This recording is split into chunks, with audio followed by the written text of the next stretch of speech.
स्वागत है आपका हिंदी नॉलेज शो में। तो दोस्तों, वीडियो शुरू करने से पहले मैं रिक्वेस्ट करूंगा कि यार पहले ये पाकिस्तानी सरकार का चिल्लाना बंद करवाओ, चीन का चीखना बंद करवाओ, और जो ये तुर्की बहुत ज्यादा बोल रहा है इनके मुंह पर ताला लगवाओ। अब आप लोग कहोगे कि चलिए ये तो बंद हम करवा देंगे, लेकिन पहले ये तो बताओ कि ये चीख चिल्ला क्यों रहे हैं। तो इसका कारण ये है कि एफएटीएफ जो तीनों देशों की नाक में दम किए रहता है, जिसने पिछले 3 सालों में तुर्की और पाकिस्तान की अर्थव्यवस्था का जुलूस निकलवा दिया है पूरी दुनिया में, वो भी ढोल नगाड़ों के साथ बिल्कुल बर्बाद करके छोड़ा है, जिससे चीन हर समय डरता रहता है कि कहीं एफएटीएफ हमें भी अपनी ग्रे लिस्ट या ब्लैक लिस्ट में ना डाल दे।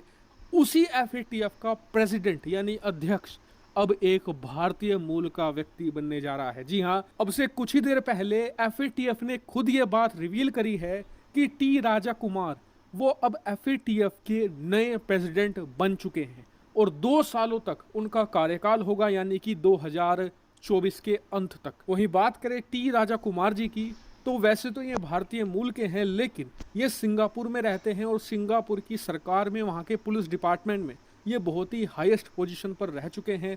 करप्शन के खिलाफ ये बहुत ही सख्त माने जाते हैं, खासकर कि मनी लॉन्ड्रिंग के खिलाफ तो इन्हें मास्टरी हासिल है और इसीलिए इन्हें नया एफएटीएफ का प्रेसिडेंट चुना गया है। लेकिन सवाल ये उठता है कि चीन, तुर्की, पाकिस्तान इस बात से इतने डरे हुए क्यों हैं। तो मैं आपको एक एक सबके कारण बताता जाऊंगा। सबसे पहले पाकिस्तान।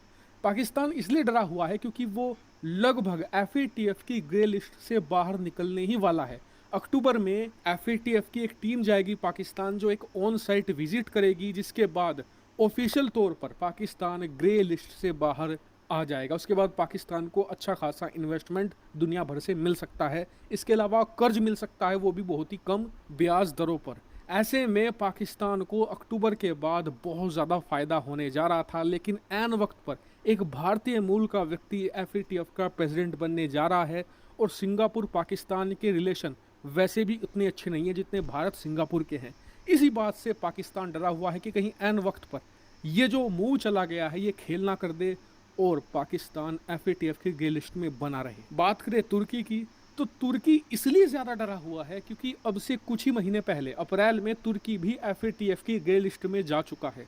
और अगर जल्दी ही तुर्की बाहर नहीं निकलता है ग्रे लिस्ट से, तो उसकी हालत भी वैसी ही होगी जैसी आज पाकिस्तान की है। और इसकी शुरुआत तो ऑलरेडी तुर्की में हो चुकी है।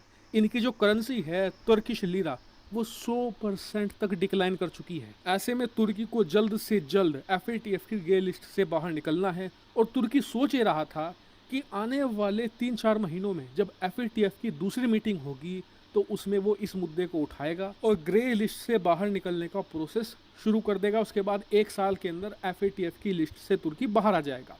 लेकिन अब इसके चांस कम है, क्योंकि एक बार फिर से सिंगापुर और तुर्की के रिलेशन अच्छे नहीं हैं। दूसरी बात, एक भारतीय मूल का व्यक्ति एफएटीएफ का अब प्रेसिडेंट बन चुका है, तो इस बात से तुर्की डरा हुआ है क्योंकि तुर्की पिछले 3 सालों से भारत का विरोध दुनिया भर में करता आया है और चीन और पाकिस्तान के बाद तीसरा सबसे बड़ा विरोधी देश बन चुका है भारत का तुर्की। ऐसे में तुर्की इस अपॉइंटमेंट से बहुत ही ज़्यादा परेशान है। बात करें चीन की, तो चीन का केस यहाँ पर यूनिक है। दरअसल इस समय दुनिया में कुछ ही ऐसे देश हैं जो चीन के साथ हैं, वरना पूरी दुनिया चीन विरोधी है।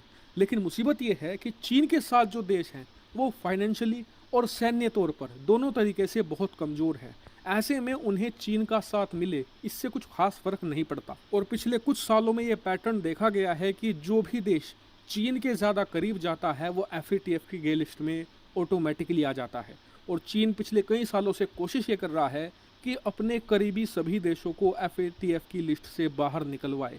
लेकिन अब एक भारतीय मूल का व्यक्ति जब प्रेसिडेंट बन चुका है, तो चीन के सहयोगी एफएटीएफ की लिस्ट से बाहर निकलना तो छोड़िए, संभावना चीन को ये लग रही है कि उसके खिलाफ भी एफएटीएफ में कुछ एक्शन लिए जा सकते हैं। और इसीलिए 3 देशों की तिगड़ी इस अपॉइंटमेंट से खासी नाराज दिख रही है। हालांकि इस अपॉइंटमेंट पर आपका क्या मानना है, कमेंट करके जरूर बताएगा। फिलहाल इस वीडियो में इतना ही। Thank you very much for watching.